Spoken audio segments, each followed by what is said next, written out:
নমস্কাৰ কবিতাৰ শিৰোনাম ভগ্ন হৃদয় লিখক আবুল হাছেন আবৃত্তি পিংকি হাজৰিকা গগৈ জিলমিল সোণালী শৈশৱ হাঁহি কান্দোন আদৰ মৰম স্নেহ ভালপোৱাৰ মিশ্ৰণ নজনাকৈ কৈশোৰ পাৰ হৈ যৌৱনত দিছিলো ভৰি নীৰৱে নিশব্দে আহি থিতাপি লৈছিলা তুমি ভাল লাগিছিল সেউজীয়া পাহাৰ শস্য শ্যামলা সুফলা পথাৰ ফাগুনৰ পচোৱাত উৰা ধূলি কহুৱা শিমলু মদাৰ ভাৱত বিভোৰ চঞ্চল হৰিণা উন্মুক্ত আকাশত মিলি ৰচিছিলো সপোনৰ বালিঘৰ নদীৰ কুলু কুলু ধ্বনি কেৱল বাৰে বৰণীয়া ফুলৰ গোন্ধ তামোলমূল হাতৰ ৰগে ৰঙীন জীৱনৰ সকলো প্ৰাপ্তি হল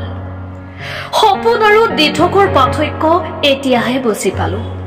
স্ৰষ্টাৰ সৃষ্টিত নাই সলনি কেৱল উপলব্ধি হেৰুৱালো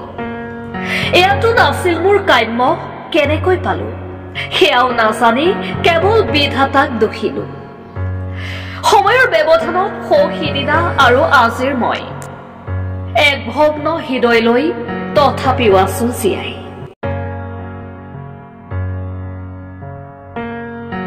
নমস্কাৰ কবিতাৰ শিৰোনাম ভগ্ন হৃদয় লিখক আবুল হাছেন আবৃত্তি পিংকি হাজৰিকা গগৈ জিলমিল সোণালী শৈশৱ হাঁহি কান্দোন আদৰ মৰম স্নেহ ভালপোৱাৰ মিশ্ৰণ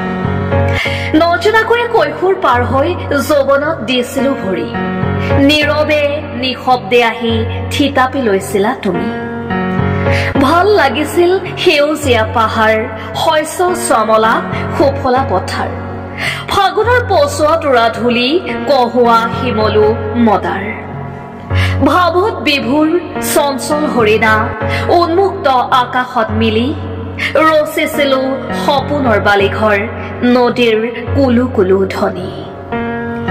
কেৱল বাৰে বৰণীয়া ফুলৰ গোন্ধ তামোলমূল হাতৰ ৰগে ৰঙীন জীৱনৰ সকলো প্ৰাপ্তি হল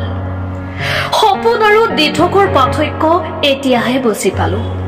স্ৰষ্টাৰ সৃষ্টিত নাই সলনি কেৱল উপলব্ধি হেৰুৱালো এয়াতো নাছিল মোৰ কাম্য কেনেকৈ পালো সেয়াও নাজানি কেৱল বিধাতাক দোষিলো সময়ৰ ব্যৱধানত সিদিনা আৰু আজিৰ মই এক ভগ্ন হৃদয় লৈ তথাপিও আছো জীয়াই